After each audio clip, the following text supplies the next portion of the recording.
엄마, 미안해. 지켜주지 못해서. 다 무너져가던 남편의 사업 친정 엄마에게 5억을 빌려 간신히 살려냈습니다. 그런데 사업이 다시 궤도에 오르자마자 남편이 제게 내민 건 이혼 합의서였어요. 여기 도장 찍고 이 집에서 나가. 치매 걸린 니네 엄마랑 살든지. 남편은 거기서 멈추지 않았습니다. 친정 엄마에게 빌린 5억, 고작 500만 원만 돌려놓고 치매에 걸린 엄마를 속여 빚을 없던 일로 만들어버렸어요. 제 카드를 정지시켜 두부 한 모도 못 사게 만들더니 급기야 엄마까지 요양원에 강제로 집어넣겠다고 협박했습니다. 하지만 그 남자는 한 가지를 몰랐어요. 저는 버틸 수 있는 힘이 있다는 것을요. 엄마가 평생을 바쳐 쓴 낡은 가계부 한 권, 식당 주방일 일당 5만 원, 파출부 일당 7만 원. 그 노트를 펼칠 때마다 저는 다시 일어설 수 있었습니다. 엄마, 미안해. 이번에는 내가 엄마 지켜줄게. 설거지, 산책할 때 잠들기 전 이어서 듣기 편하게 지금 구독만 눌러주세요. 우리네 드라마 극장이 다음 편을 자동으로 챙겨드립니다. 오늘의 이야기 시작합니다. 설 연휴 마지막 날 밤이었습니다. 시어머니가 마지막 날은 며느리가 정리 좀 하고 가야지라고 하시는 바람에 남편 대연은 하루 먼저 올라갔고 저는 혼자 남아 그릇을 닦고 냉장고를 정리하고 기름때 묻은 가스레인지까지 박박 문질러 놓고 나서야 시댁을 나설 수 있었습니다. 이틀 내리전을 부치고 갈비를 졸이고 상을 차렸다 치우기를 반복한 탓에 손마디는 퉁퉁 부어 올랐고 손톱 밑에 낀 기름때는 아무리 씻어도 빠지질 않더군요. 현관문을 열고 들어서며 남편을 불렀습니다. 대연 씨 나왔어. 대답이 없었습니다. 거실 소파에 앉아있던 남편은 제 쪽을 쳐다보지도 않았어요. 텔레비전도 꺼져 있고 거실에는 스탠드불 하나만 켜져 있어서 집안 공기가 묘하게 서늘했습니다. 뭔가 이상하다는 느낌이 목덜미를 스쳤지만 저는 피곤한 탓이려니 하고 넘겼습니다. 신발을 벗고 거실로 들어서는데 식탁 위에 갈색 서류 봉투 하나가 놓여 있었습니다. 남편이 소파에서 일어나더니 그 봉투를 손가락 하나로 제 쪽으로 툭 밀었어요. 그 작은 소리가 조용한 거실에서 유난히 크게 울렸습니다. 뭐야 이게? 봉투를 집어들었습니다. 안에서 꺼낸 서류 첫 장에 찍힌 5글자, 이혼 합의서. 눈앞에서 글자가 흔들리는 것 같아 다시 한번 들여다봤습니다. 틀림없었어요. 이혼 합의서. 대연 씨, 이게 무슨... 합의서 읽어보고 도장 찍어. 구질구질하게 매달리지 말고. 감정이라곤 한 조각도 없는 목소리였습니다. 거래처에 견적서 보내듯 사무적이고 건조한 톤. 이틀간 전을 붙이느라 대인 제 손은 아직 욱신거리는데 이 사람은 오래전부터 준비해둔 서류를 건네듯 태어나기만 했습니다. 지겨워서 그래. 솔직히 말할게. 더는 못 살겠어. 지겹다니요. 고작 5년입니다. 남들이 보기엔 짧다 하겠지만 그 5년 동안 제가 무엇을 내려놓았는지 이 사람은 기억이나 할까요? 회사 기획이사 자리를 스스로 내려놓고 시댁 명절마다 새벽같이 달려가 종일 부엌에 섰습니다. 거래처 영업도 직접 뛰어다녔고 밤새워 제안서를 쓰며 이 사람의 사업을 함께 읽었습니다. 회사가 부도 직전이던 3년 전에는 남편이 직접 우리 엄마 앞에 무릎을 꿇고 꼭 갚겠다며 빌고 빌어서 목돈을 빌려오기까지 했어요. 그런데 이제 와서 지겹다고요. 5년이야. 고작 5년 살고 지겹다는 말이 입에서 나와? 제 목소리가 떨렸습니다. 분노인지 서러움인지 스스로도 구분이 안 됐어요. 그 5년 동안 내가 뭘 했는지 알아? 당신 사업 키운다고 밤낮 없이 뛰어다닌 거 잊었어? 그 돈이 누구 피눈물인지 잊은 거야? 남편은 코웃음을 쳤습니다. 그리고 아무 말 없이 안방으로 들어가며 딱 한마디를 남겼어요. 내일 아침까지 답 줘. 난 이미 마음 정했으니까. 쾅! 안방 문이 닫혔습니다. 저는 한참 동안 식탁 앞에 서서 그 서류를 내려다봤습니다. 글자가 점점 번져 보이는 건 눈물이 차올라서였죠. 하지만 울지 않았습니다. 울면 지는 것 같아서 이를 꽉 깨물었습니다. 그때 현관 옆 옷걸이에 걸린 남편의 코트가 눈에 들어왔습니다. 주머니에서 뭔가 삐져나와 있었어요. 다가가 집어들었더니 접힌 영수증 한 장이었습니다. 백화점 화장품 매장에서 결제된 80만 원짜리 영수증. 하단에 작은 글씨로 비서실 이수정이라는 이름이 찍혀 있더군요. 코트깃에 코를 가까이 대자 낯선 향수 냄새가 코끝을 찔렀습니다.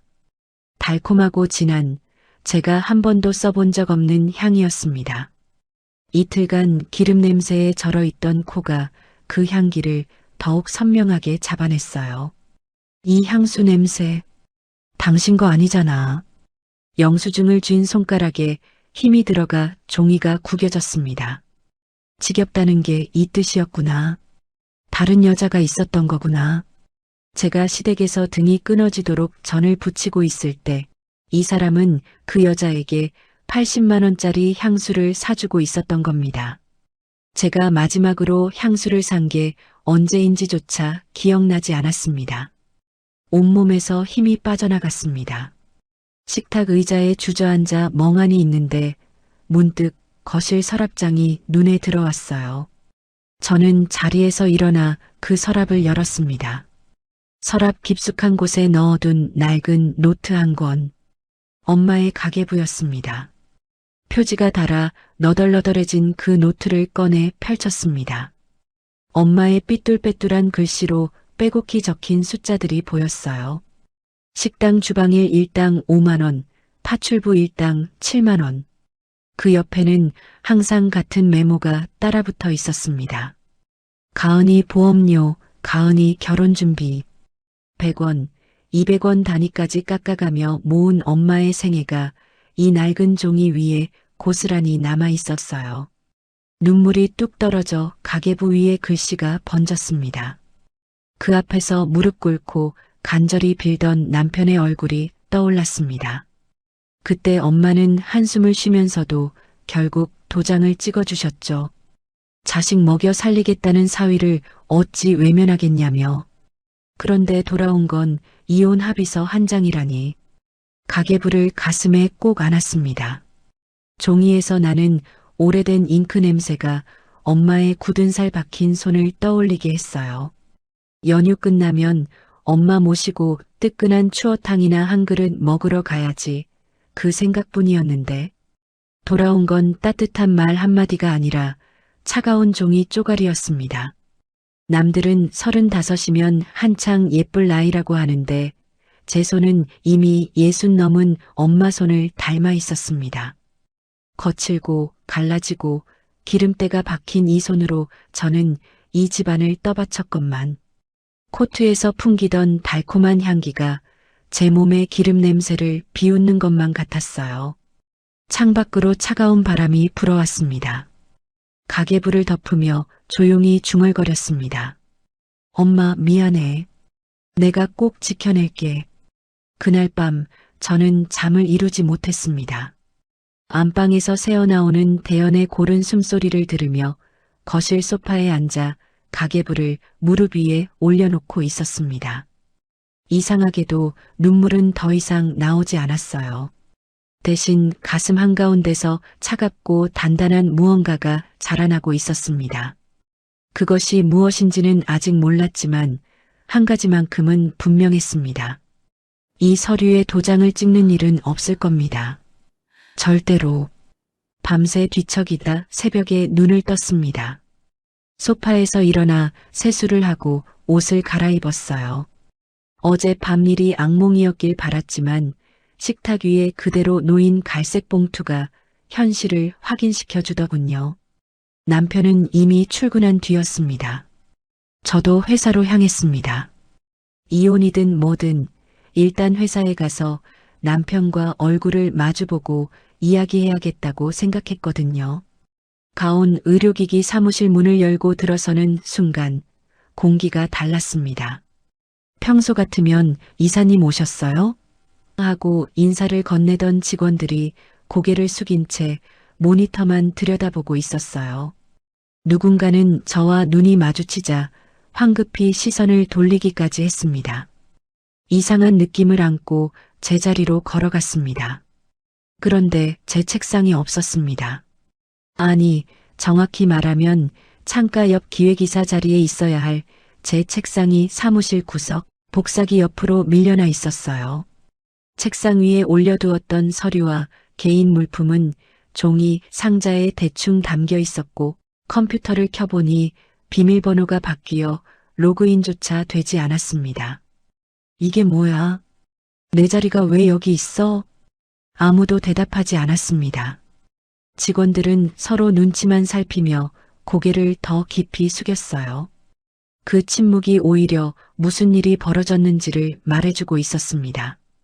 그때 회의실 문이 열리더니 남편이 나왔습니다. 그 뒤를 따라 한 번도 본 적 없는 젊은 여자가 걸어 나왔어요. 24대쯤 되어 보이는 짧은 치마에 높은 하이힐을 신은 여자. 그 여자의 하이힐이 대리석 바닥을 딱딱 때리는 소리가 조용한 사무실에 날카롭게 울렸습니다. 그리고 그 여자에게서 풍기는 향수 냄새.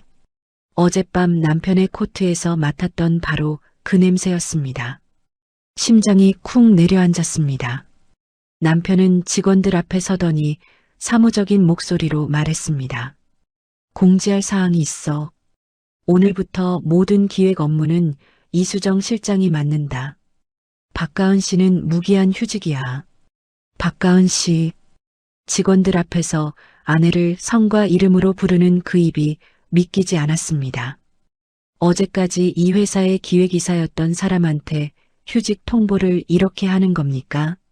제가 만든 거래처 관리 시스템, 제가 밤새 써서 따낸 납품 계약서, 이 사무실 곳곳에 제 흔적이 배어 있는데. 대연 씨, 지금 무슨 소리야? 여기 내 자리잖아. 내가 이 회사를 어떻게 키웠는데. 남편은 눈 하나 깜빡하지 않았습니다. 자리는 내가 정하는 거야. 더 할 말 있으면 집에 가서 해. 직원들의 눈동자가 흔들리는 게 보였습니다.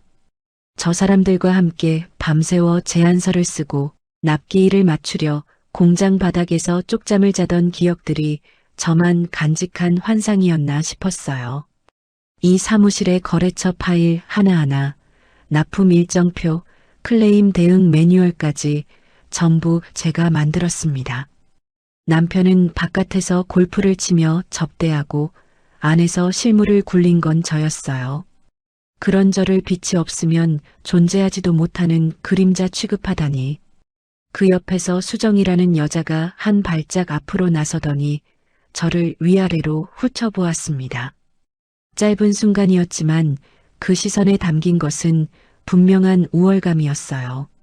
제 부은 손, 갈라진 손톱, 다림질이 안 된 블라우스를 하나하나 읽어내는 듯한 눈빛.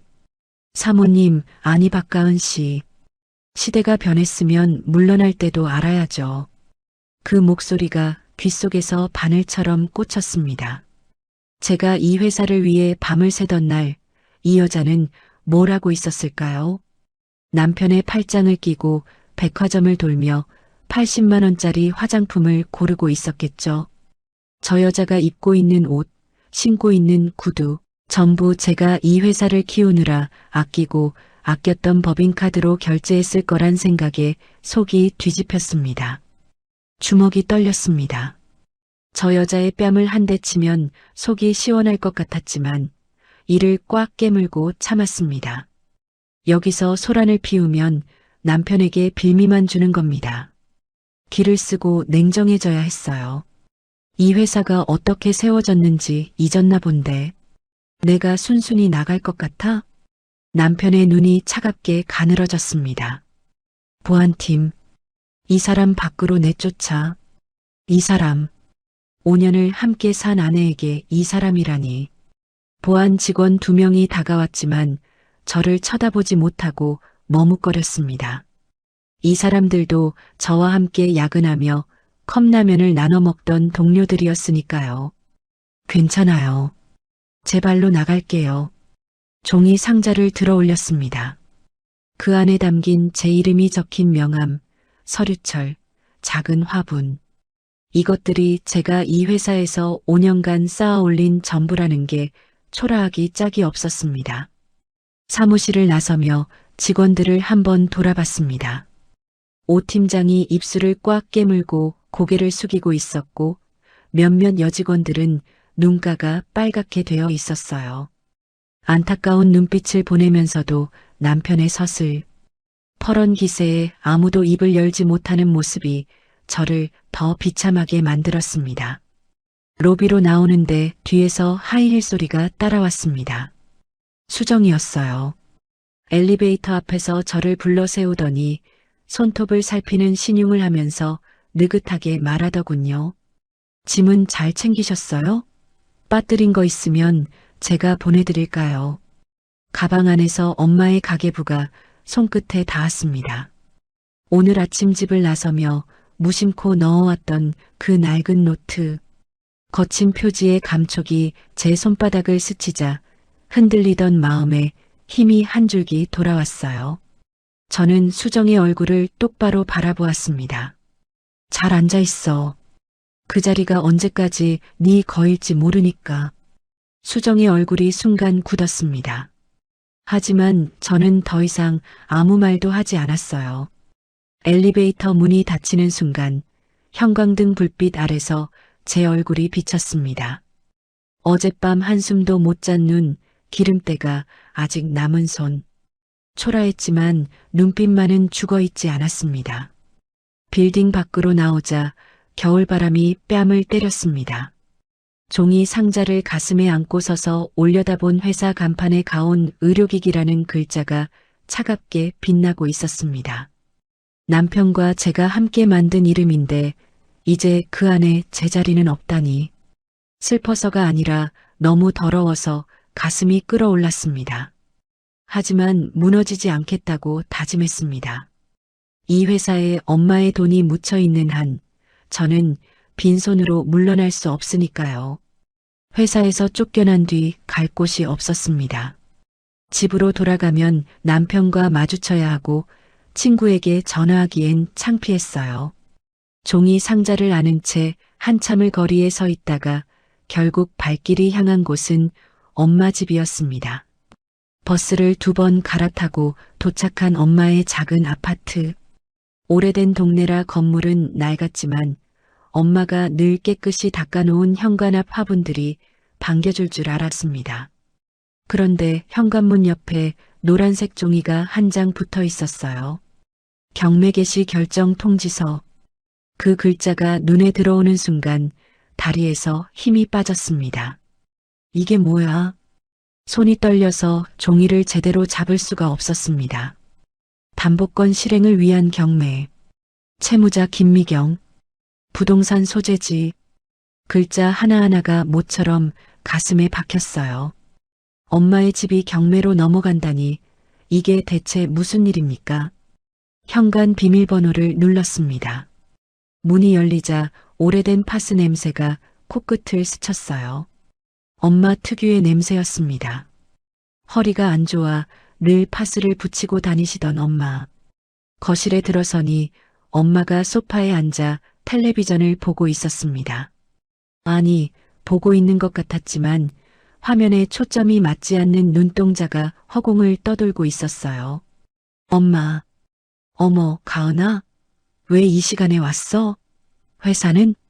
엄마의 얼굴에 반가움이 번졌지만 저는 그 웃음을 마주할 여유가 없었습니다. 통지서를 엄마 앞에 내밀었어요. 엄마, 이거 뭐야? 집이 왜 경매로 넘어가? 대현 씨가 이자 낸다고 했잖아. 엄마는 통지서를 들여다보더니 고개를 갸웃했습니다. 마치 처음 보는 물건을 구경하듯 태연한 표정이었어요. 경매? 무슨 경매? 우리 사위가 다 해결했다고 했어. 나한테 돈도 줬는걸? 여기 500만 원. 엄마가 소파 쿠션 밑에서 봉투 하나를 꺼냈습니다. 안에는 현금 500만 원과 함께 변제 확인서라고 적힌 서류 한 장이 들어 있었어요.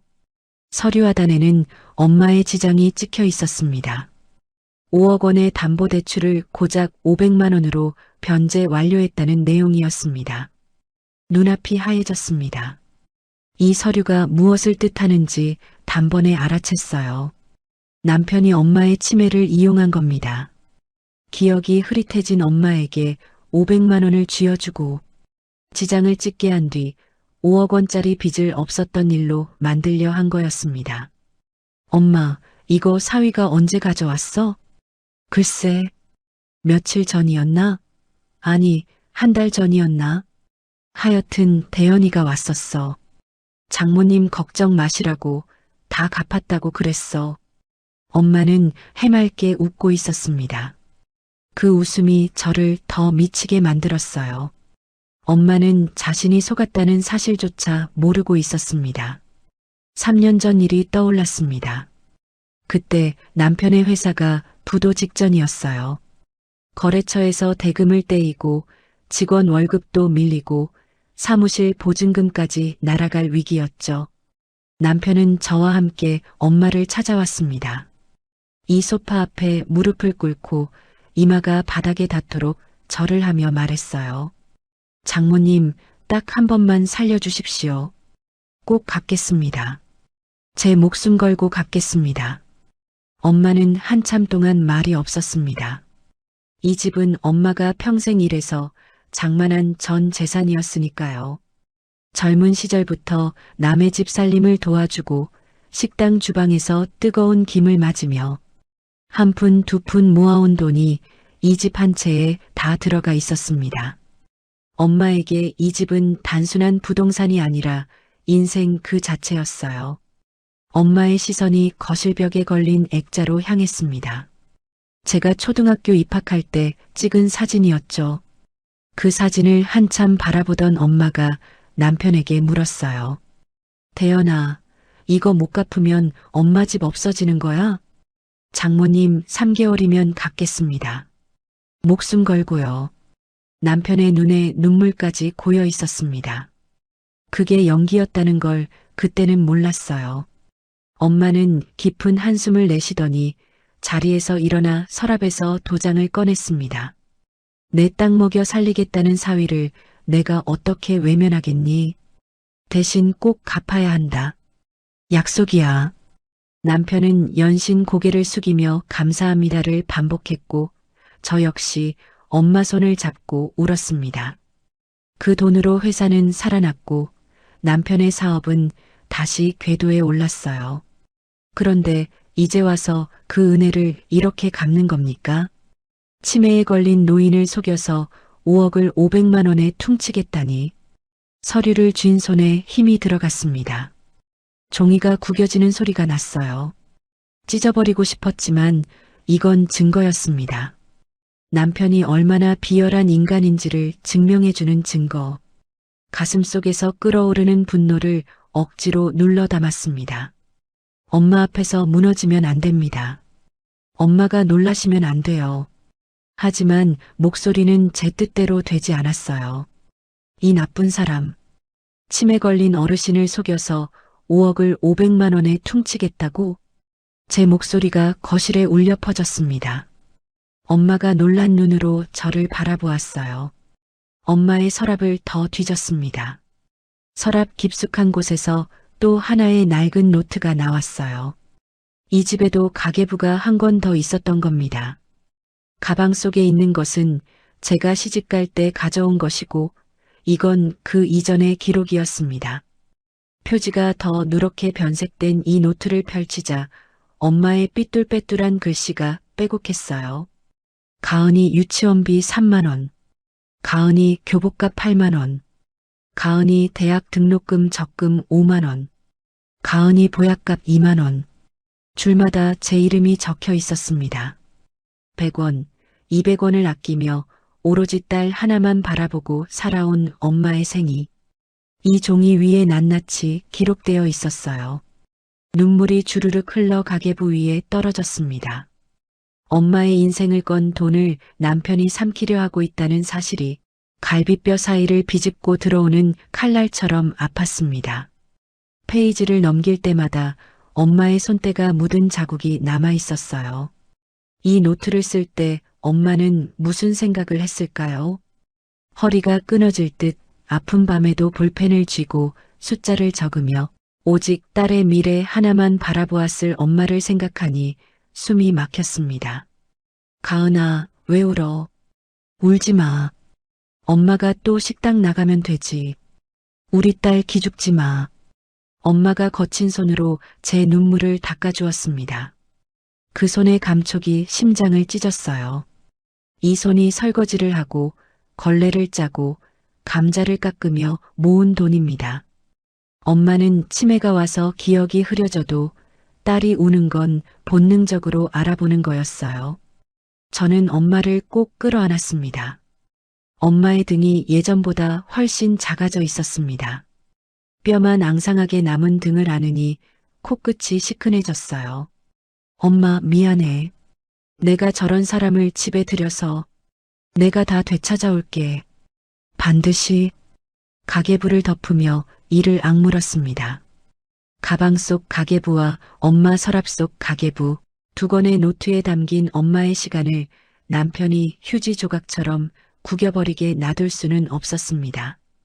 아까 회사에서 보안팀에 끌려 나올 때의 수치심 따위는 이 분노 앞에서 아무것도 아니었어요.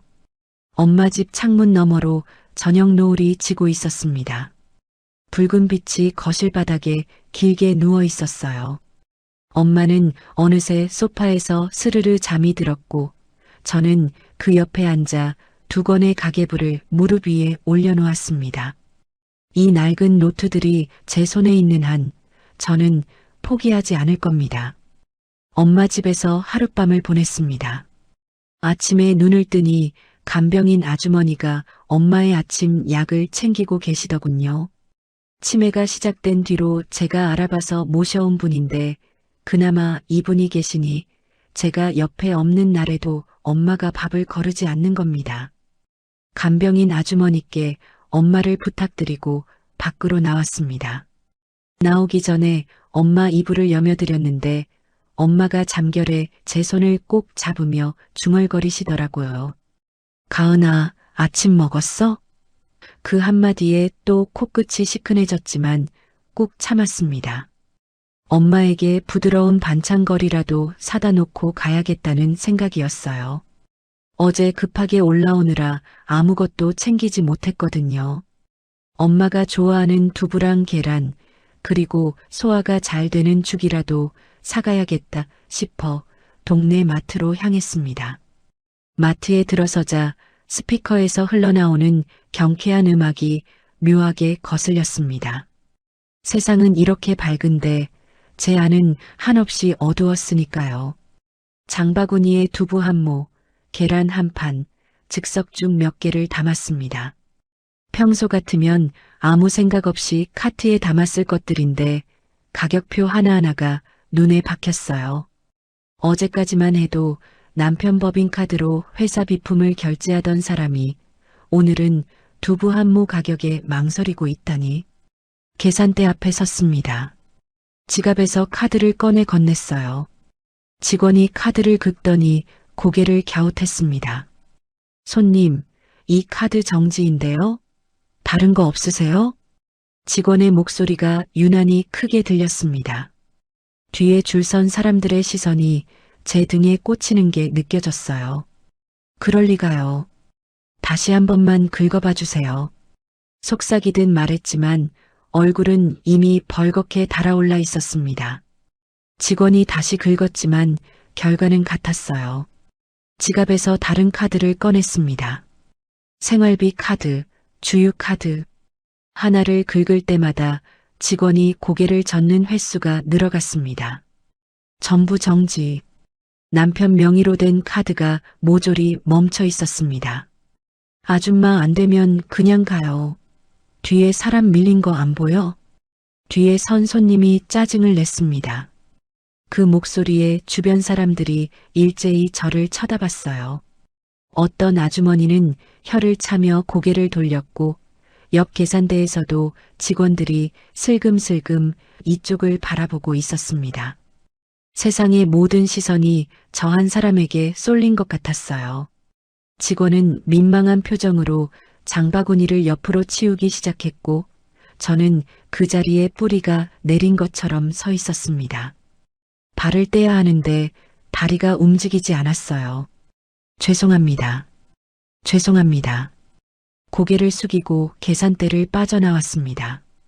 장바구니에 담은 두부와 계란과 죽을 그대로 두고 나오는 발걸음이 천근만근이었어요.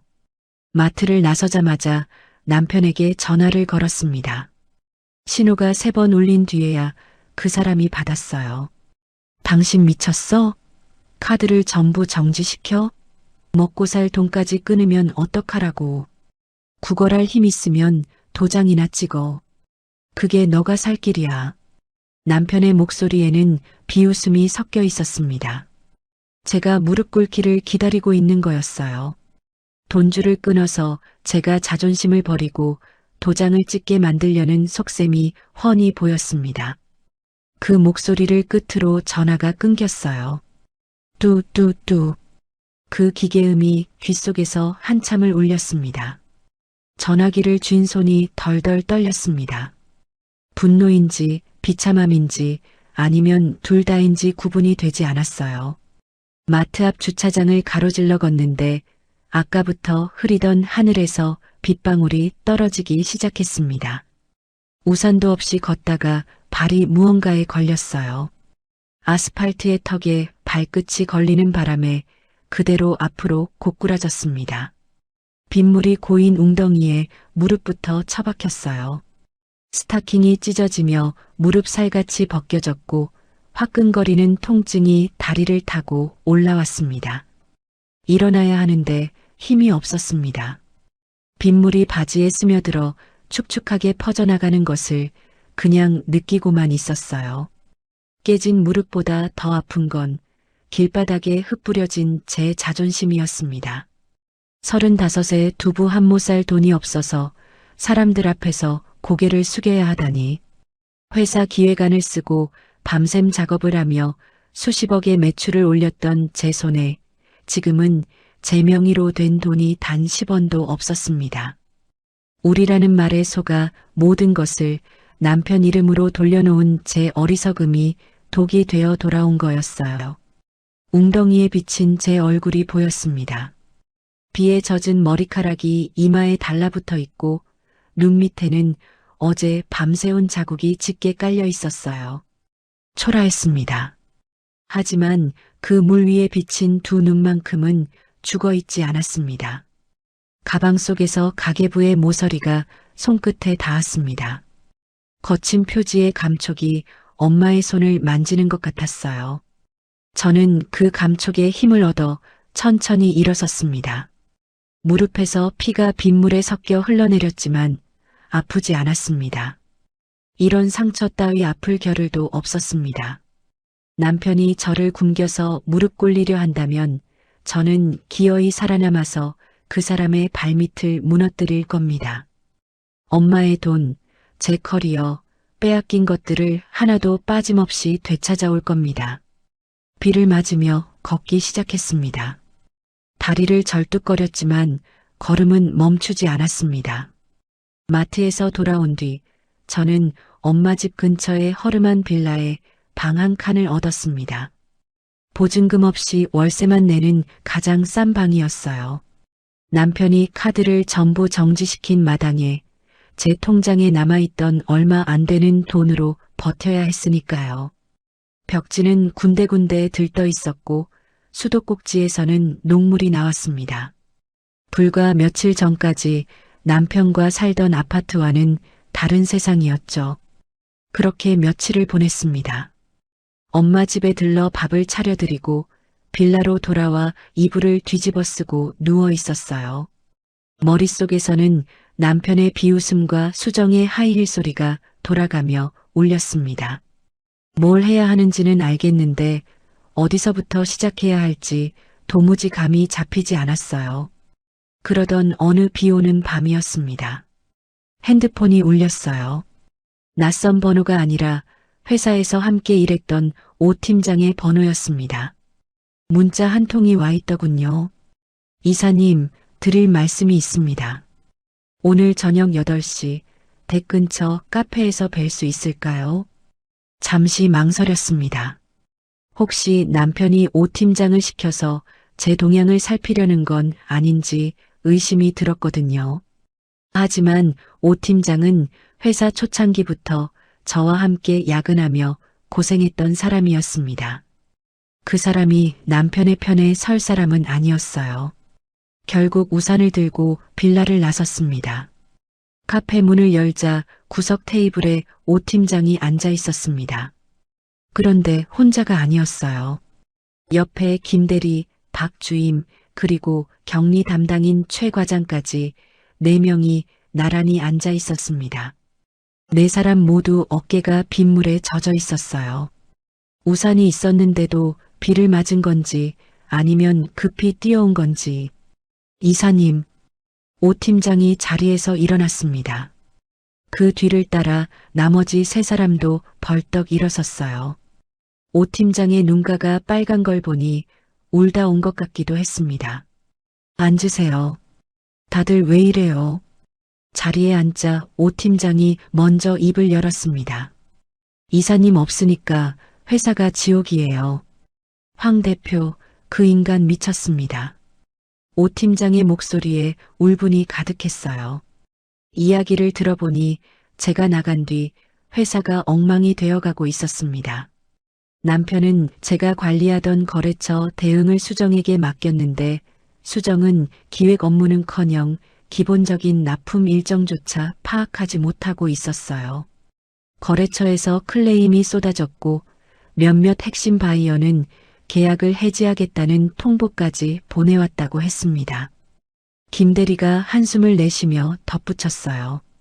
거래처 담당자가 전화해서 박 이사님은 왜 안 나오시냐고 물으면 대표님이 저희한테 퇴사했다고 해라고 시켜요.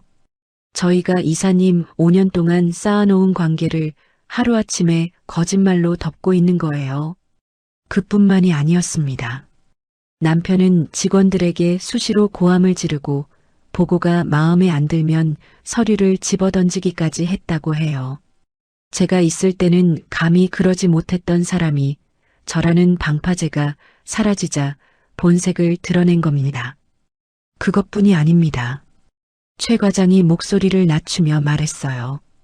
격리 장부를 정리하다가 이상한 걸 발견했어요. 대표님이랑 이 실장이 해외 계좌로 돈을 빼돌린 정황이 있습니다. 이중 장부를 만들어서 법인 자금을 개인 계좌로 옮긴 흔적이요. 최 과장이 가방에서 서류들과 USB 하나를 꺼내 테이블 위에 놓았습니다. 여기에 다 담겨 있습니다. 이중 장부 사본이랑 대표님 차 블랙박스에서 확보한 영상도요. 블랙박스 영상이라는 말에 가슴이 철렁했습니다. 무슨 영상이냐고 물었더니 김 대리가 조심스럽게 대답했어요. 대표님 차에서 이 실장이랑 둘이 있는 영상입니다. 대표님 회사 차량 관리 직원이 확보해줬어요. 날짜를 보니까 이사님이 시댁에서 명절 준비하시던 때였어요. 제가 기름 냄새에 절어가며 전을 부치고 있던 바로 그 시간에 남편은 그 여자와 차 안에 있었던 겁니다. 영수증과 향수 냄새로 짐작은 했지만 영상이라는 건 짐작과는 차원이 다른 무게였어요. 가슴 한구석이 뜨겁게 타들어갔지만 이를 꽉 깨물었습니다. 지금은 감정에 빠질 때가 아닙니다. 이건 추측이 아니라 증거입니다. 법정에서도 통하는 움직일 수 없는 증거. 나한테 왜 이렇게까지 해줘요? 나 이제 힘도 없는데. 제 목소리가 떨렸습니다. 회사에서 쫓겨나고 카드가 정지되고 남편에게 짓밟힌 사람에게 이렇게 손을 내밀어주는 이들이 있다는 게 믿기지 않았어요. 그때 박주임이 제 손을 잡았습니다. 27밖에 안 된 막내가 제 거칠어진 손을 두 손으로 감싸주더니 눈물을 글썽이며 말했어요. 이사님이 저희 생일 챙겨주고 야근할 때 간식 사다 주시던 거 저희 다 기억해요. 저희는 사장님이 아니라 이사님 보고 다닌 겁니다. 그 말에 눈물이 터질 뻔했습니다. 간신히 참았어요. 여기서 울면 이 사람들의 용기가 무색해지니까. 오 팀장이 몸을 앞으로 숙이며 결연한 눈빛으로 말했습니다. 준비됐습니다, 이사님. 신호만 주시면 저희가 안에서 터뜨리겠습니다. 오 팀장의 눈빛에 흔들림이 없었습니다. 저는 네 사람의 얼굴을 하나씩 바라보았어요. 오 팀장, 김대리, 박주임, 최 과장. 이 사람들이 이걸 모으는데 얼마나 조마조마했을까요? 남편의 눈을 피해가며 장부를 복사하고 블랙박스를 확인하고 몰래 연락을 주고받았을 이들의 시간이 이 얇은 서류 안에 응축되어 있었습니다. 들키면 즉시 해고될 텐데도 기꺼이 위험을 감수한 거였어요. 카페 유리창에 빗방울이 세차게 부딪히고 있었습니다. 테이블 위에 놓인 커피잔에서 따뜻한 김이 올라오고 그 옆에 증거 서류들과 검은 USB가 무게감 있게 놓여 있었어요. 작지만 단단한 그 물건을 손에 쥐었습니다. 이 안에 남편의 모든 죄가 들어있다고 생각하니 손바닥에 땀이 배어 나왔습니다. 남편이라는 사람은 저를 버렸지만 제가 진심으로 챙겼던 이들이 빗속을 뚫고 저를 찾아왔습니다. 젖은 어깨를 하고서도 제 앞에 앉아 증거를 내밀고 싸울 준비가 됐다고 말하는 이 사람들. 이들에게 고맙다는 말보다 더 큰 보답은 하나뿐이었어요. 이 사람들이 다시 마음 놓고 일할 수 있는 회사를 되찾아주는 겁니다. 저는 자료들을 가방 속 가계부 옆에 나란히 넣었습니다.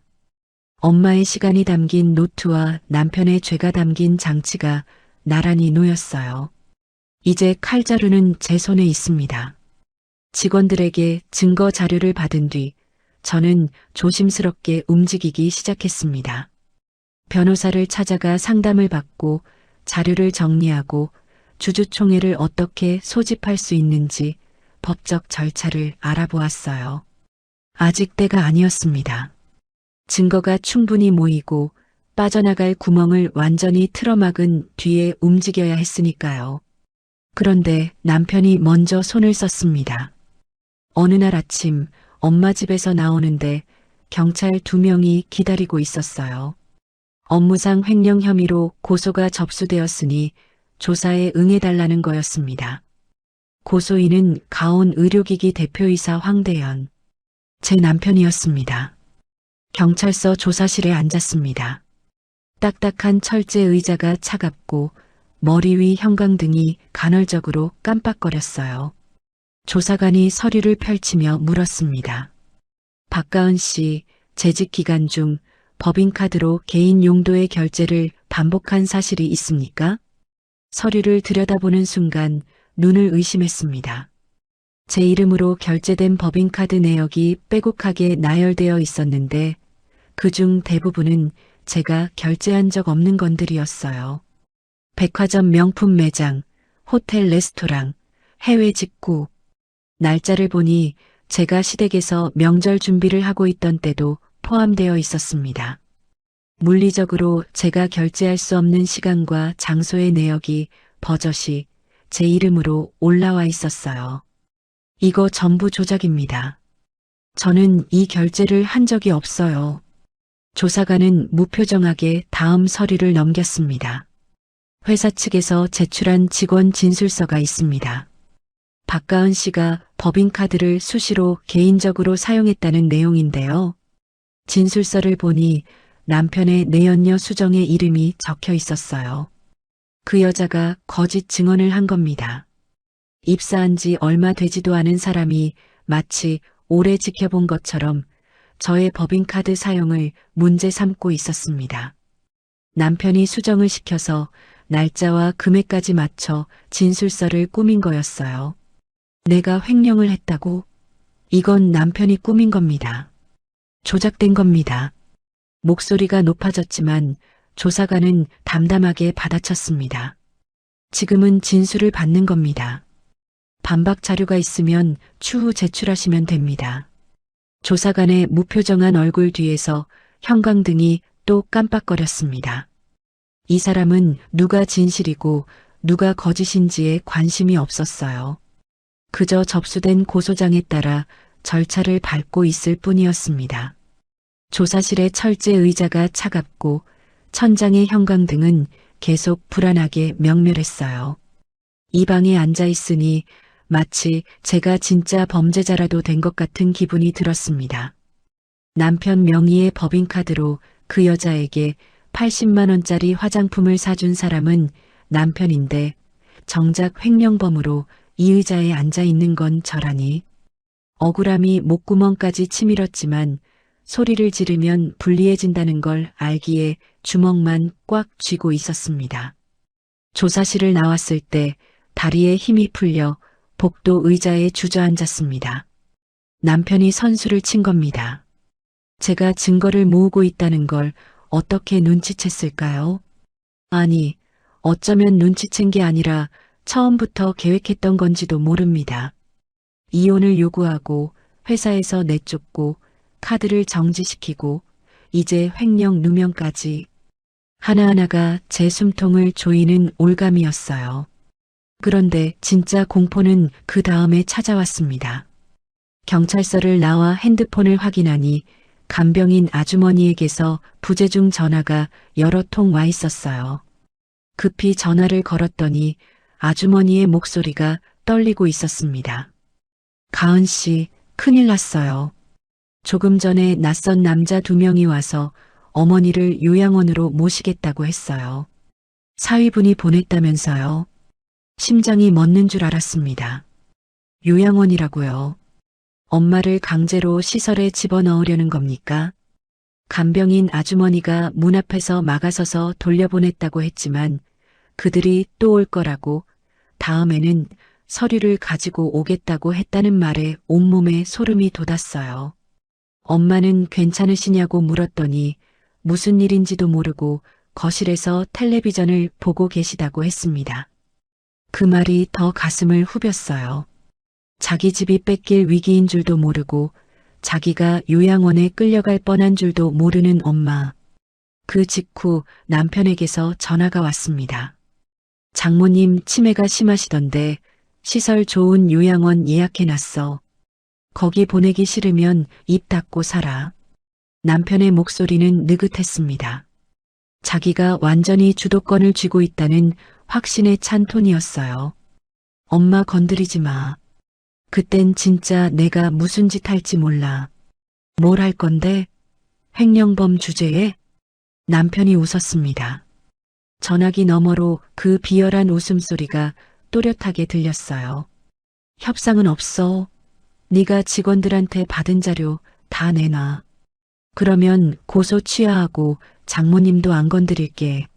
안 그러면 네가 지은 죄, 네가 다 안고 가는 거야.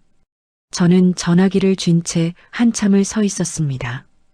형광등 불빛이 깜빡이는 경찰서 복도에서 제 그림자가 바닥 위에서 흔들리고 있었어요. 남편이 원하는 건 제가 모은 증거를 포기하는 겁니다. 증거를 넘기면 고소를 취하하고 엄마도 안 건드리겠다는 거래. 하지만 증거를 넘기는 순간 저는 영원히 남편에게 끌려다니게 됩니다. 엄마의 돈도 제 커리어도 직원들의 용기도 전부 물거품이 되는 거예요. 그렇다고 거부하면 엄마가 위험합니다. 치매가 있는 엄마를 강제로 요양원에 보내버리면 엄마는 낯선 곳에서 혼자 겁에 질려 제 이름을 부를 겁니다. 가은아, 가은아, 엄마 여기 어디야? 그 목소리가 귓속에서 울리는 것만 같아 가슴이 갈기갈기 찢어졌어요. 하지만 여기서 무너지면 지는 겁니다. 남편이 방심하게 만들어야 합니다. 제가 겁에 질린 척 모든 걸 포기한 척 해야 합니다. 저는 깊게 숨을 들이쉬고 전화기를 들었습니다. 남편에게 다시 전화를 걸었어요. 목소리를 최대한 떨리게, 최대한 지친 사람처럼 만들었습니다. 그래, 알았어. 다 줄 테니까 엄마는 건드리지 마. 전화 너머에서 남편이 코웃음 치는 소리가 들렸습니다. 예상대로 굴복했다고 생각했겠죠. 잘 생각했어. 이번 주 안으로 가져와. 전화를 끊고 나서 저는 가방 속에서 가계부를 꺼냈습니다. 낡은 표지를 손가락으로 천천히 쓸었어요. 엄마의 손때가 묻은 이 노트가 제 심장을 다시 단단하게 만들어 주었습니다. 남편은 제가 무서워서 항복한 줄 알 겁니다. 모든 걸 포기한 줄 알겠죠. 착각해도 좋습니다. 남편이 제 굴복을 즐기는 동안 저는 주주총회를 준비할 겁니다. 남편이 준 모욕 하나하나를 엄마를 요양원에 보내겠다고 협박한 그 한마디까지 전부 뼛속에 새기고 있으니까요. 집으로 돌아가기 전에 엄마 집에 먼저 들렀습니다. 간병인 아주머니에게 앞으로 낯선 사람이 오면 절대 문을 열어주지 말라고 단단히 당부했어요.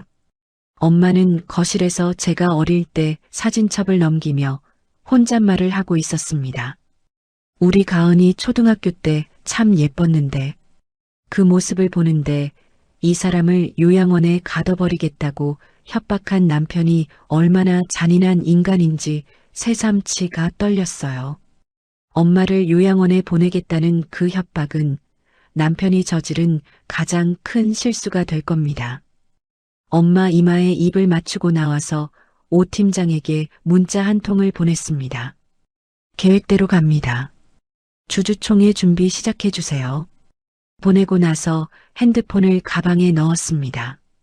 남편의 위법을 증명할 증거 자료와 가계부 사이에 핸드폰이 나란히 놓였어요. 세 개의 무기가 가방 안에서 조용히 출격을 기다리고 있었습니다. 남편에게 거짓 항복을 한 뒤 저는 겉으로는 완전히 무너진 사람처럼 행동했습니다. 자료를 넘기겠다고 약속한 기한을 하루 이틀 미루면서 뒤에서는 오 팀장과 주주총회 준비를 차근차근 진행했어요. 남편은 제가 두려움에 떨며 시간을 끌고 있다고 생각했을 겁니다.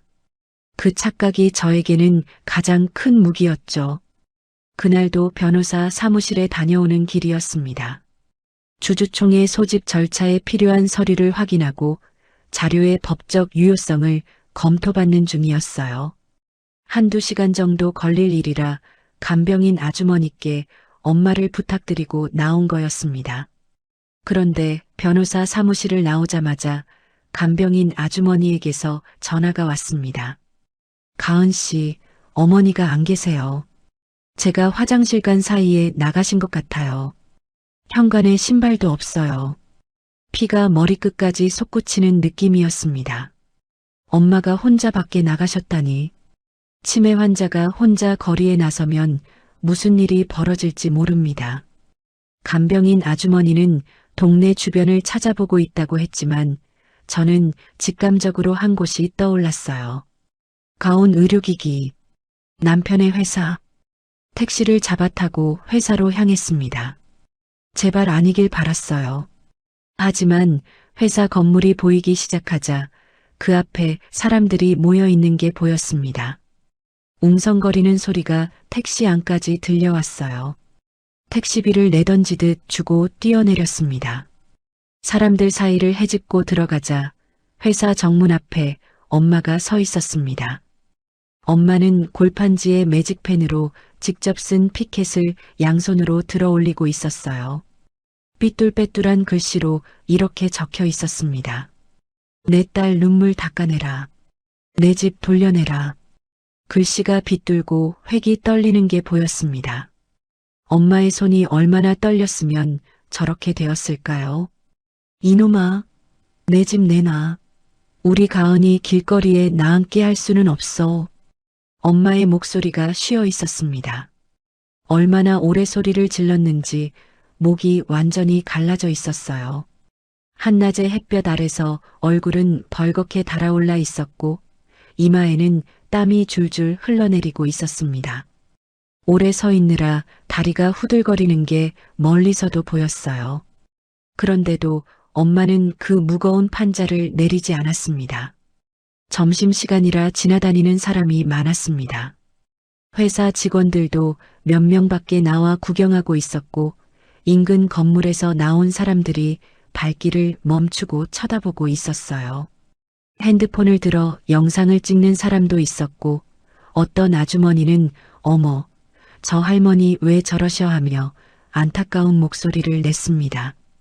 저는 그 자리에서 다리가 풀렸습니다.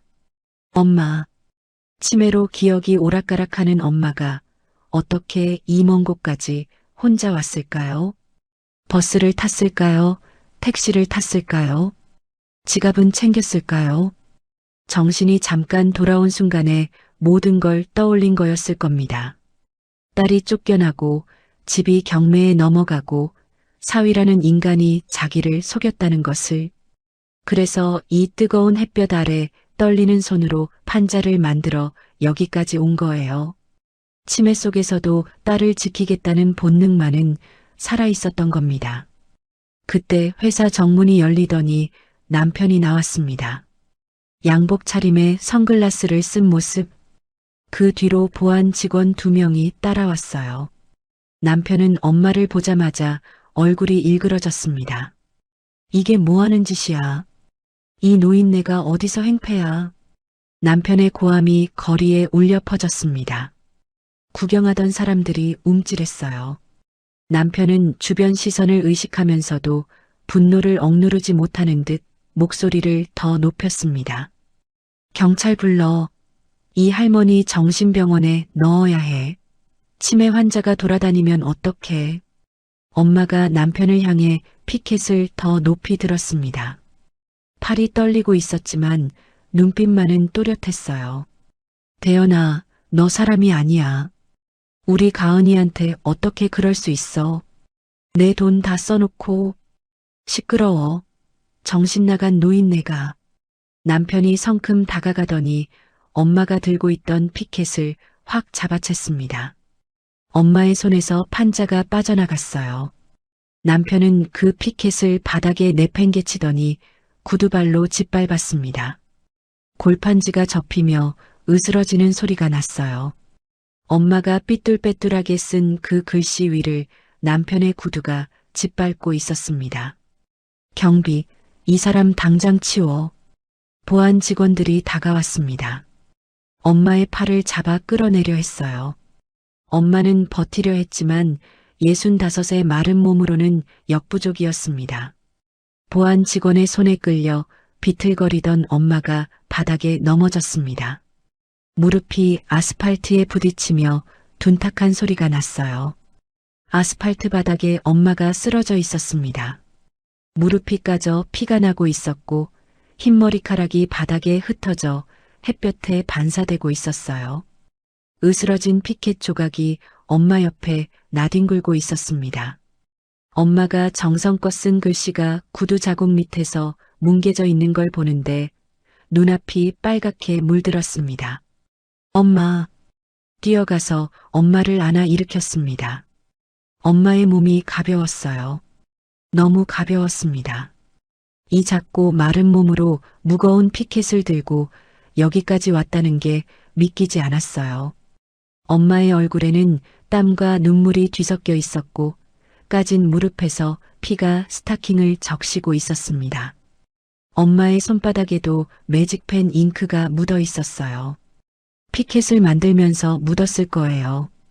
그 까만 잉크 자국이 엄마의 굳은 살 위에 찍혀 있는 걸 보자 심장이 쥐어짜이는 것 같았습니다. 엄마, 왜 여기 왔어? 왜 혼자 여기 온 거야? 엄마가 떨리는 손으로 제 얼굴을 감싸더니 갈라진 목소리로 말했습니다. 가은아, 엄마가 가만히 있으면 안 될 것 같아서. 우리 딸이 저런 사람한테 이러면 안 되잖아. 그 한마디에 가슴속에서 무언가가 폭발했습니다.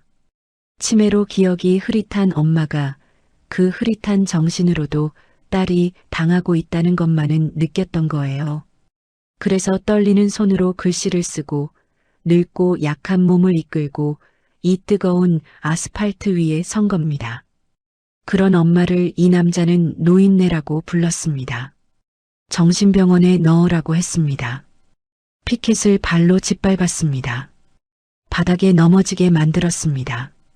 주변 사람들이 수군거리고 있었어요. 핸드폰 카메라를 들이대는 사람도 있었고 혀를 차는 사람도 있었습니다.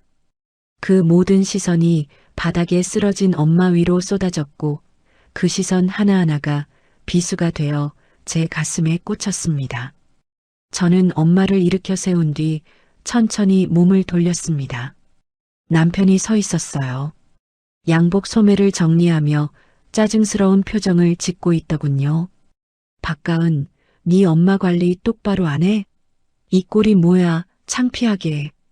그 입에서 나온 단어. 창피하게. 이 남자에게 바닥에 쓰러진 노모는 창피한 존재에 불과했습니다. 저는 걸어갔습니다. 남편 앞까지 3걸음, 2걸음, 1걸음, 그리고 오른손을 올렸습니다. 찰싹 남편의 뺨을 세차게 때렸습니다. 제 손바닥이 얼얼할 만큼 세게. 남편의 선글라스가 바닥에 떨어져 깨졌어요.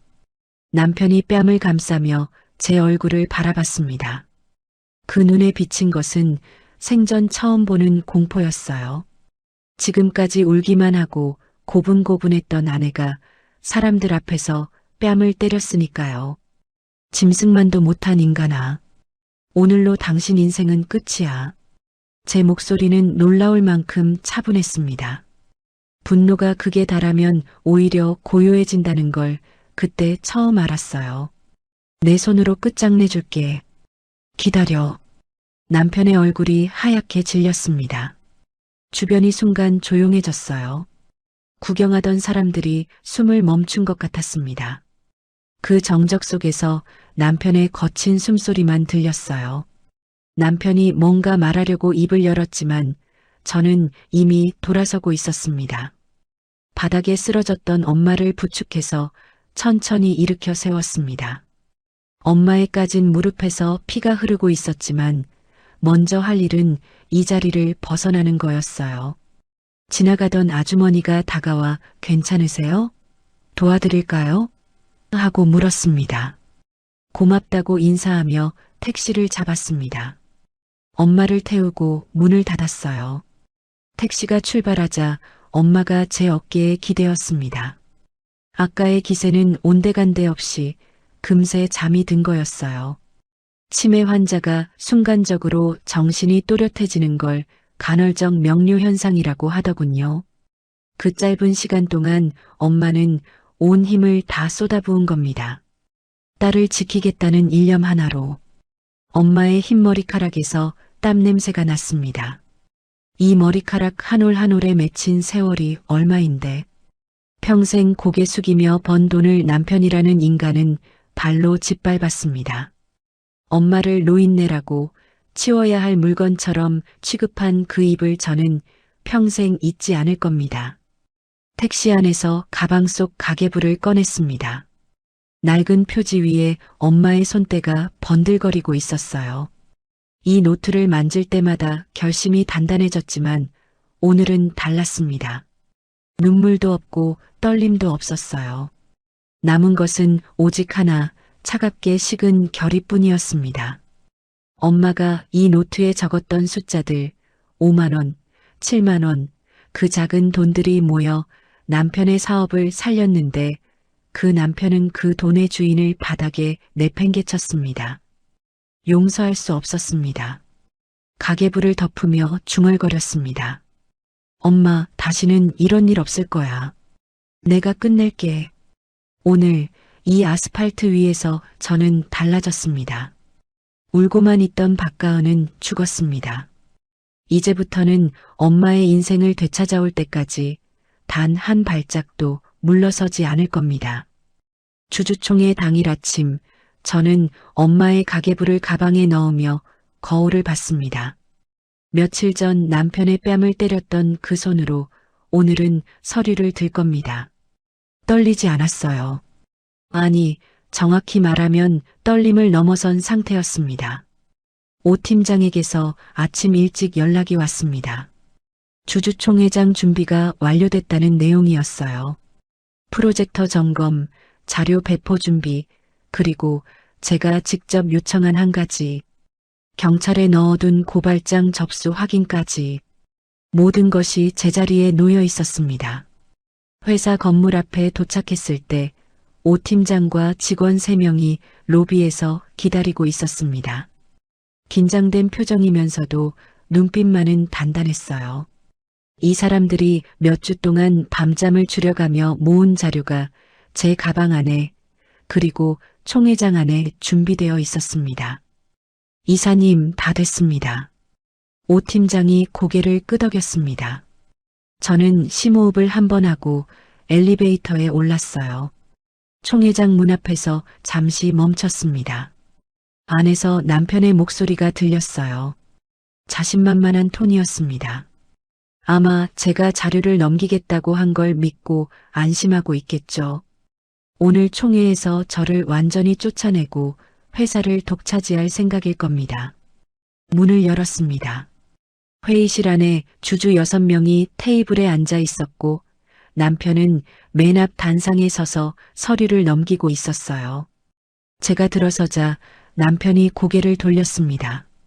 그리고 제 뒤에 서 있는 오 팀장과 직원들을 보고 눈이 가늘어졌어요. 뭐야, 너희가 왜 여기 있어? 저는 대답 대신 단상으로 걸어갔습니다. 남편 옆을 지나치며 프로젝터 리모컨을 집어들었어요. 남편이 제 팔을 잡으려 했지만 저는 뿌리쳤습니다. 황대현 대표? 아니, 범죄자 황대현 씨. 당신의 쇼는 여기까지야. 제 목소리가 회의실에 울려 퍼졌습니다. 주주들이 일제히 고개를 돌렸어요. 남편의 얼굴에 당혹감이 번졌지만 아직은 여유가 남아있는 표정이었습니다. 자기가 심어놓은 거짓 횡령 고소가 저를 묶어놓았다고 생각하니까요. 박가은 씨, 지금 무슨 짓이야? 당신은 이 총회에 참석할 자격이 없어. 자격이요? 저는 리모컨 버튼을 눌렀습니다. 프로젝터에서 빛이 쏟아져 나오며 벽면 스크린에 영상이 뜨기 시작했어요. 차 안에서 촬영된 블랙박스 영상이었습니다. 화면 속에는 남편과 수정이 나란히 앉아 있었어요. 날짜는 올해 설 연휴. 제가 시댁에서 전을 부치고 있던 바로 그 시간이었습니다. 화면 속 두 사람의 모습을 보고 주주들 사이에서 탄성이 터져 나왔어요. 이거 다 조작이야. 박가은, 너가 감히. 남편이 소리를 질렀지만 저는 리모컨을 다시 눌러 다음 화면으로 넘겼습니다. 이번에는 이중장부였어요. 법인 자금이 해외 개인 계좌로 이체된 내역이 날짜별로 정리되어 있었습니다. 금액을 하나하나 읽어 내려갈 때마다 주주들의 얼굴이 굳어갔어요. 이것은 황대현 대표와 이수정 실장이 법인 자금을 빼돌린 내역입니다. 총 금액은 제 옆에 있는 최 과장이 직접 격리장부에서 대조 확인한 것입니다. 최 과장이 자리에서 일어나 주주들에게 서류 뭉치를 돌렸습니다. 이중장부 사본과 계좌 이체 내역이 담긴 자료였어요. 주주들이 서류를 넘기며 수군거리기 시작했습니다. 다음은 이겁니다. 세 번째 화면에 녹취 파일이 재생됐습니다. 남편의 목소리가 스피커를 통해 회의실에 울려 퍼졌어요. 장모님 걱정 마시라고요. 다 갚았습니다. 여기 확인서도 있으니까 지장만 찍어주세요. 치매에 걸린 엄마를 속여 5억 원짜리 빚을 500만 원으로 퉁치려 한 그 현장의 목소리였습니다. 간병인 아주머니가 남편이 방문한 날 몰래 녹음해둔 거였어요. 저도 이 녹취를 받았을 때 심장이 멈추는 줄 알았습니다. 녹취가 흘러나오는 동안 회의실 공기가 순식간에 얼어붙었습니다. 스피커에서 엄마의 흐릿한 목소리가 들렸어요. 대연아, 그래 다 갚은 거야? 그럼 됐어. 그 해맑은 대답에 주주 중 한 분이 안경을 벗고 눈을 감았습니다. 나이 지긋한 분이셨는데 입술이 떨리고 있었어요. 당신도 누군가의 부모이기에 그 목소리가 남다르게 들렸을 겁니다. 주주 한 명이 자리에서 벌떡 일어났습니다. 황 대표, 이게 사실입니까? 치매 환자를 상대로 사기를 쳤다는 겁니까? 남편의 얼굴이 사색이 됐습니다. 입술이 파르르 떨리고 이마에 식은땀이 맺혀 있었어요. 남편이 의자를 뒤로 밀치며 벌떡 일어나 소리쳤습니다. 이건 전부 조작이라니까. 이 여자가 나를 몰아내려고 꾸민 거야.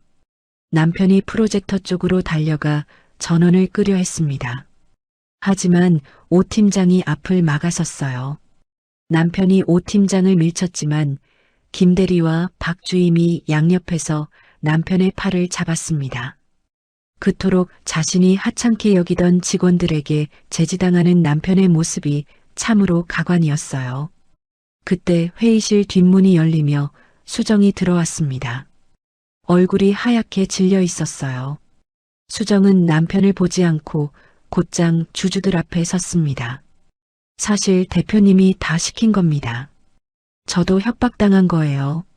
장부 조작도 박가은 이사님 법인카드 내역 꾸며서 고소한 것도 전부 대표님 지시였습니다. 회의실이 한순간 얼어붙었습니다. 남편이 수정을 향해 돌아서며 외쳤어요. 이수정, 너 지금 뭐 하는 거야? 저는 더 이상 대표님한테 끌려다닐 수 없어요. 다 말할 겁니다. 제 나이에 범법자가 될 순 없잖아요.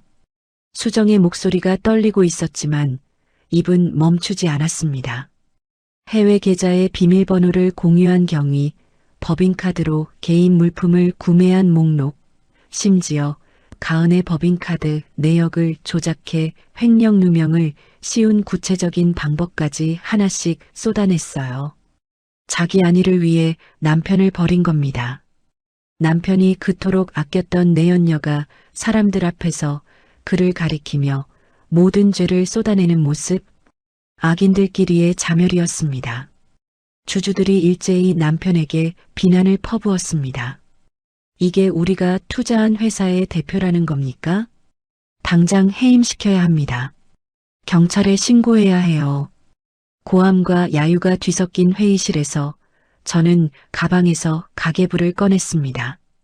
그리고 미리 복사해둔 사본을 주주들에게 한 장씩 돌렸어요. 엄마의 삐뚤빼뚤한 글씨로 빼곡히 적힌 숫자들. 식당 주방일 일당 5만 원. 파출부 일당 7만 원. 가은이 보험료. 가은이 결혼준비. 이게 뭔지 아시겠습니까? 제 목소리가 조용하지만 단단하게 울렸습니다. 이건 제 엄마가 평생 쓴 가계부입니다. 남의 집 기름때를 닦고 식당에서 뜨거운 김을 맞으며 한 푼, 두 푼 모은 돈의 기록이에요. 이 돈이 3년 전 이 회사를 살렸습니다. 그런데 저 사람은 치매에 걸린 엄마를 속여서 그 빚을 없던 일로 만들려 했어요. 회의실이 조용해졌습니다. 가계부 사본을 들여다보던 주주 한 명의 눈가가 붉어지는 게 보였어요. 당신이 밟은 건 내 엄마의 인생이었어. 이제 그 대가를 치를 차례야. 저는 남편의 눈을 똑바로 바라보며 말했습니다. 남편은 의자에 주저앉아 고개를 떨구고 있었어요. 얼마 전까지만 해도 저를 거지 취급하던 그 위풍당당한 모습은 온데간데 없었습니다. 식은땀이 이마에서 흘러내리고 거친 숨소리가 조용해진 회의실에 또렷하게 들렸어요. 바로 그때 회의실 문이 다시 열렸습니다. 경찰이었습니다. 제가 사전에 접수한 횡령 및 사기 혐의 고발장에 따라 출동한 거였어요. 경찰 2명이 회의실에 들어서며 말했습니다. 황대연 씨, 업무상 횡령 및 사문서 위조, 사기 혐의로 동행해 주셔야겠습니다. 남편이 의자에서 비틀거리며 일어났습니다. 순간 남편이 저를 향해 손가락을 들이밀었어요. 박가은, 너 나한테 이래도 되는 거야? 내가 이 회사를. 황대현 씨 협조해 주십시오. 경찰이 남편의 팔을 잡았습니다. 남편은 뿌리치려 했지만 소용없었어요. 양쪽 팔이 잡힌 채 회의실을 나가면서 남편이 한 번 저를 돌아봤습니다. 그 눈빛에는 분노도 변명도 남아있지 않았어요. 텅 빈 공허함 뿐이었습니다.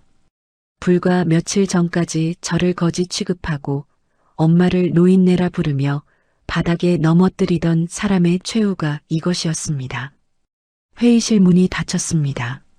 잠시 정적이 흐른 뒤 주주들이 안도의 한숨을 내쉬었고 직원들은 서로를 바라보며 눈시울을 붉혔어요. 박 주임이 고개를 숙인 채 어깨를 들썩이고 있었고 김 대리는 코를 훌쩍이며 천장을 올려다보았습니다. 오 팀장이 다가와 제 손을 꼭 잡았습니다. 이사님, 해냈습니다. 해냈다. 정말 해낸 겁니다. 가방 안에 가계부를 손으로 쓸었습니다. 엄마의 손때가 묻은 이 낡은 노트가 오늘 가장 강력한 무기였어요. 숫자도 영상도 녹취록도 사람의 마음을 흔들었지만 주주들의 눈가를 적신 건 결국 엄마의 삐뚤빼뚤한 글씨였습니다. 엄마, 보고 있어요? 엄마를 바닥에 내팽개치던 사람이 오늘은 자기가 바닥으로 끌려 내려갔어요. 가계부에 적힌 엄마의 시간이 드디어 빛을 발하는 순간이었습니다. 엄마가 100원, 200원 아끼며 쓴 그 숫자들이 오늘 이 자리에서 남편의 거짓을 무너뜨렸어요. 엄마의 삐뚤빼뚤한 글씨가 어떤 변호사의 논리보다 강했습니다. 창밖으로 햇빛이 쏟아지고 있었습니다. 저는 프로젝터를 끄고 회의실 불을 켰어요. 오래 꺼져 있던 형광등이 환하게 켜지는 것처럼 이제 이 회사에도 다시 빛이 들어올 차례였습니다. 그리고 그 빛의 시작은 엄마의 낡은 가계부였습니다. 몇 달이 흘렀습니다. 주주총회 이후 모든 것이 빠르게 돌아갔습니다. 전 남편은 횡령과 사기 혐의로 재판을 받았고 결국 집행유예 판결이 나왔어요. 하지만 대가는 그보다 더 혹독했습니다. 모든 재산이 몰수됐고 민사소송에서 배상 판결까지 받아 거액의 빚더미에 올라앉았어요. 양복을 차려입고 회사를 호령하던 사람이 단 몇 달 만에 빈손이 된 겁니다. 내연녀 수정도 좋은 꼴을 못 봤습니다. 총회장에서 전 남편을 배신하고 빠져나간 뒤 회사에서 빼돌린 돈을 가지고 도망쳤는데 어디서 투자를 한다고 누군가에게 속아 그 돈마저 통째로 날렸다고 하더군요. 남의 돈을 훔친 사람이 결국 남에게 돈을 뺏기는 꼴이라니 안타깝다는 생각은 들지 않았습니다. 인과응보라는 말이 괜히 있는 게 아니라는 생각이 들었어요. 저는 그 사이에 회사를 다시 일으켜 세웠습니다. 주주총회에서 전 남편의 대표이사직이 해임된 뒤 주주들이 만장일치로 저를 새 대표이사로 선임했어요. 처음에는 부담이 컸습니다. 기획이사로 일한 경험은 있었지만 대표는 또 다른 무게였으니까요. 하지만 오 팀장을 비롯한 직원들이 옆에 있었습니다. 이 사람들이 목숨 걸고 모아준 자료 덕분에 오늘의 제가 있는 건데 보답하려면 이 회사를 제대로 굴려야 했어요. 잃어버린 거래처를 하나씩 되찾았습니다. 전 남편이 망쳐놓은 납품 일정을 정상화하고 클레임을 처리하고 새로운 제안서를 만들어 바이어들을 다시 찾아갔어요. 밤을 새운 날도 많았지만 예전처럼 그림자 노릇을 하는 게 아니라 제 이름으로 일하는 거였습니다. 그 차이가 저를 버티게 해주었죠. 회사가 안정을 찾아갈 무렵이었습니다. 어느 날 점심에 오 팀장과 거래처 미팅을 마치고 돌아오는 길에 시장 골목이 눈에 들어왔어요. 엄마가 젊은 시절 주방 보조로 일하셨던 식당이 이 근처에 있었거든요. 문득 그 식당에서 밥이나 한 그릇 먹고 가자는 생각이 들었습니다. 오 팀장, 저기서 밥 먹고 갈까요? 국밥이 맛있는 데예요.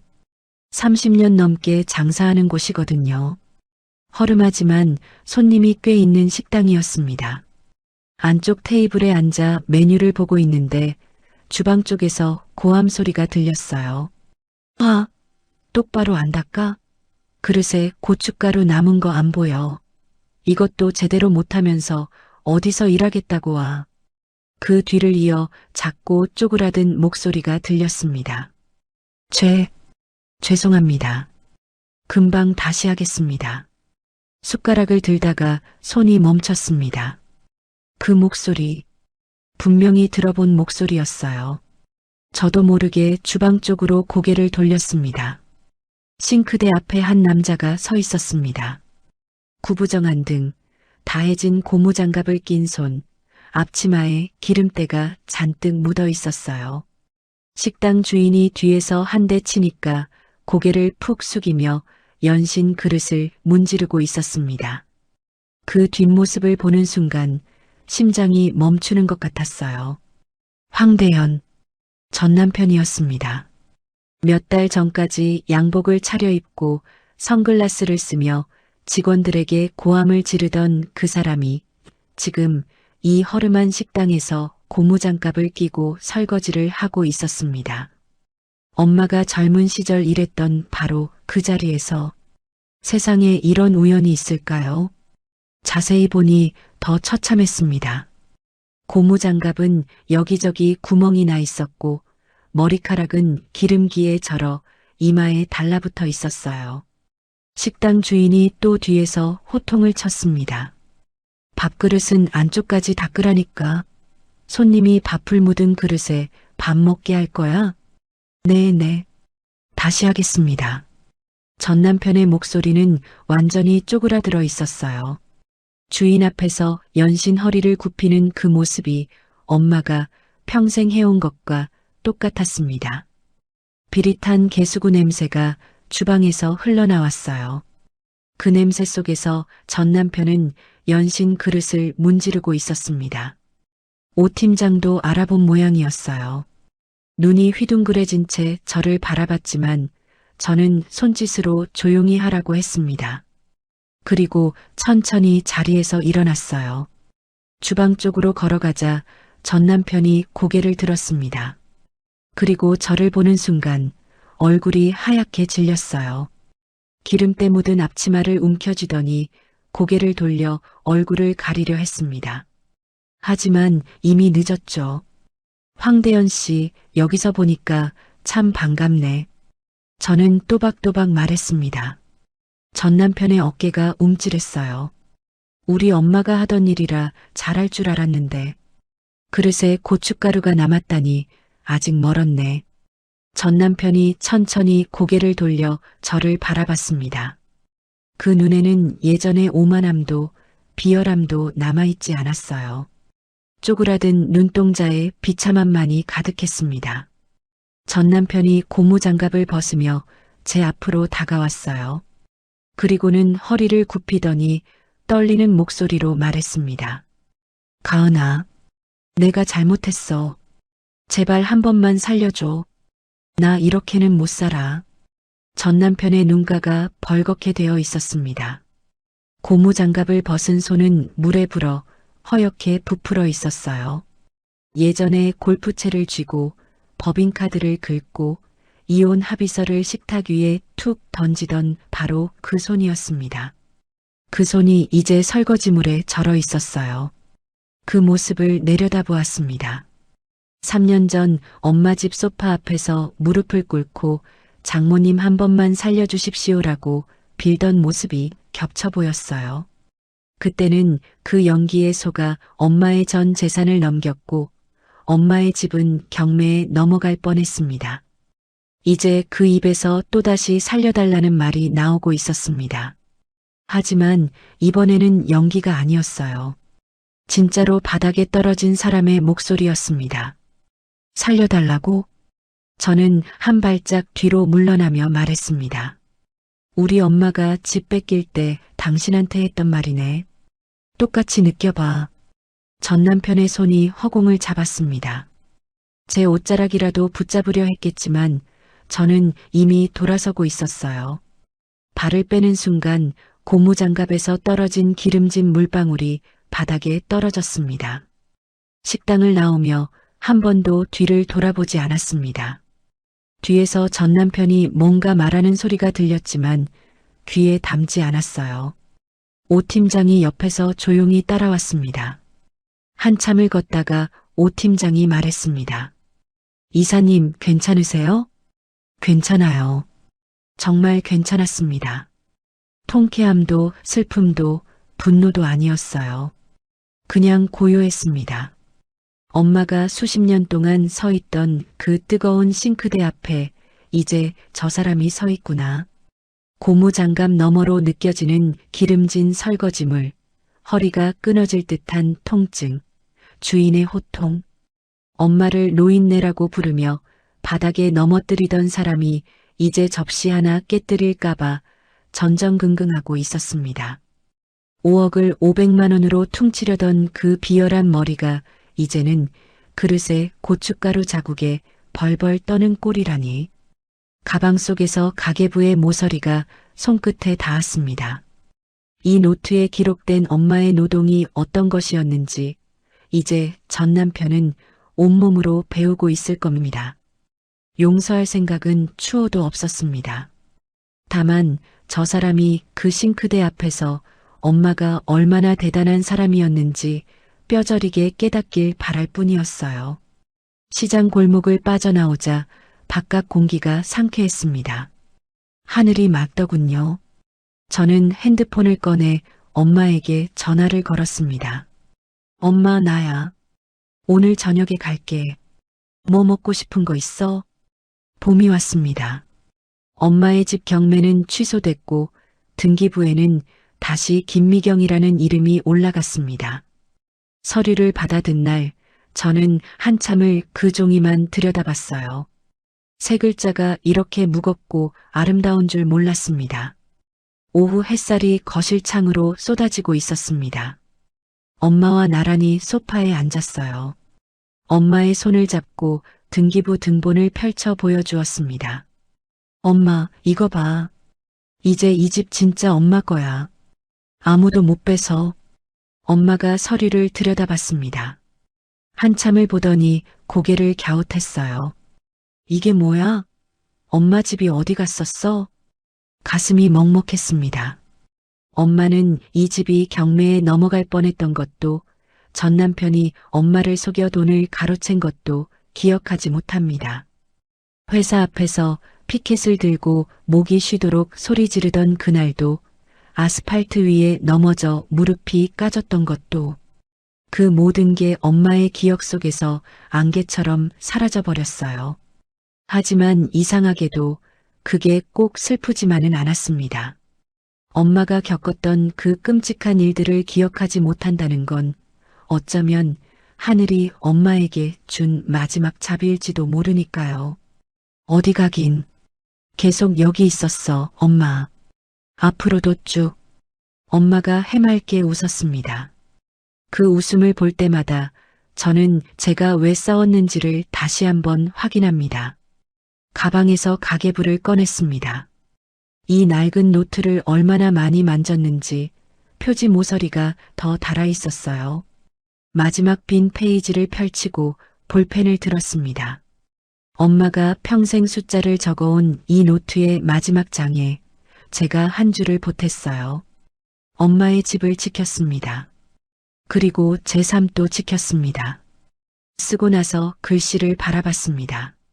엄마의 삐뚤빼뚤한 글씨들 사이에 제 글씨가 나란히 놓여 있었어요. 엄마가 쓴 숫자들 옆에 딸이 쓴 문장이 함께 있는 이 페이지가 세상에서 가장 값진 기록 같았습니다. 가은아. 엄마가 불쑥 제 이름을 불렀습니다. 고개를 돌려 엄마를 바라봤어요. 엄마의 눈이 순간 또렷해져 있었습니다. 흐리멍덩하던 눈동자에 초점이 잡히고 저를 똑바로 바라보고 있었어요. 우리 딸 고생 많았지? 그 한마디에 눈물이 쏟아졌습니다. 참으려 했는데 안 됐어요. 엄마가 거친 손으로 제 볼을 감싸며 눈물을 닦아주었습니다. 그 손의 감촉이 제가 어릴 때 울면 엄마가 닦아주시던 그 느낌과 똑같았어요. 엄마는 다 알아. 우리 가은이가 얼마나 힘들었는지. 엄마가 많이 못해줘서 미안해. 엄마가 뭘 미안해. 엄마가 없었으면 나는 아무것도 못했어. 엄마가 제 머리카락을 쓸어주었습니다. 그 손길이 언제까지 이어질까요? 내일이면 엄마는 또 저를 알아보지 못할 수도 있습니다. 오늘 했던 이 대화도 기억 못할 수도 있어요. 하지만 괜찮습니다. 이 순간 엄마가 저를 알아보고 제 이름을 부르고 고생했다고 말해주는 것. 그것만으로 충분했습니다. 아이고, 근데 사위는 어디 갔어? 엄마의 눈이 다시 흐려지고 있었습니다. 방금 전에 또렷함이 서서히 빠져나가는 게 보였어요. 저는 엄마의 손을 꼭 잡으며 웃었습니다. 멀리 여행 갔어, 엄마. 아주 멀리. 그래, 잘 됐네. 여행 좋아하더라. 엄마가 평온하게 고개를 끄덕였습니다. 그 모습에 웃음이 나면서도 코끝이 시큰했어요. 그때 밖에서 밝은 목소리가 들려왔습니다. 이사님, 오늘 회식은 이사님이 쏘시는 거죠? 오 팀장이었어요. 창밖을 보니 오 팀장과 직원들이 꽃바구니를 들고 현관 앞에 서 있었습니다. 저는 창문을 열며 소리쳤어요. 당연하죠. 오늘 주인공은 우리 엄마니까요. 직원들이 환호하며 현관으로 들어왔습니다. 꽃바구니를 받아든 엄마가 꽃 냄새를 맡으며 활짝 웃었어요. 누군지는 기억 못해도 자기를 위해 꽃을 가져온 사람들이 좋은 건 아시는 모양이었습니다. 거실이 웃음소리로 가득 찼어요. 창가에 서서 그 풍경을 바라봤습니다. 35, 인생의 폭풍을 겪고 나니 이제야 보이는 것들이 있었습니다. 진짜 제 편이 누구였는지, 제가 무엇을 위해 그토록 치열하게 싸웠는지, 엄마가 평생 모은 돈은 이제 이 집과 회사라는 울타리가 되어 우리 모녀를 지탱하고 있었어요. 그리고 엄마의 웃음은 세상 그 무엇보다 값진 보상이었습니다. 바람이 불어왔습니다. 봄바람이었어요. 하지만 이제 저는 흔들리지 않습니다. 이번 이야기는 여기까지입니다. 제가 이번 이야기를 만들면서 가장 마음을 쏟은 부분이 있어요. 바로 마지막 장면인데요. 치매로 하나씩 기억을 잃어가는 엄마, 그런 엄마 곁에서 웃으면서도 속으로는 울고 있는 딸, 그 두 사람 사이의 사랑을 어떻게 하면 여러분께 잘 전할 수 있을까 정말 많이 고민했어요. 사실 이 이야기에서 가장 강한 건 복수도 반전도 아니라고 생각합니다. 엄마가 잠깐 정신이 돌아와서 우리 딸 고생 많았지? 하고 말해주는 그 한마디. 저는 그 장면이 이 이야기의 진짜 결말이라고 느꼈어요. 우리 부모님들이 다 그렇잖아요. 본인이 아프면서도 자식 밥 먹었는지부터 물어보시고, 본인이 힘들면서도 자식 앞에서는 괜찮은 척 하시고, 이번 이야기 속 가은의 어머니도 그런 분이셨죠. 치매가 와서 세상 모든 걸 잊어가면서도 딸이 울면 그건 알아보시는 거예요. 그게 엄마니까요. 혹시 오늘 이야기를 들으시면서 여러분의 부모님이 떠오르셨을까요? 마음속으로나마 안부 인사 전해보세요. 별거 아닌 한마디면 됩니다. 엄마, 밥 먹었어? 그 한마디가 엄마한테는 세상에서 제일 좋은 선물이거든요. 오늘도 끝까지 들어주셔서 감사합니다. 다음 이야기로 다시 찾아오겠습니다. 오늘 이야기가 마음에 남으셨다면 구독과 알림으로 다음 만남을 예약해두세요. 우리네 드라마 극장이 다시 찾아갑니다. 그리고 오늘 이야기를 듣고 느낀 감정과 생각을 댓글로 소통해주세요.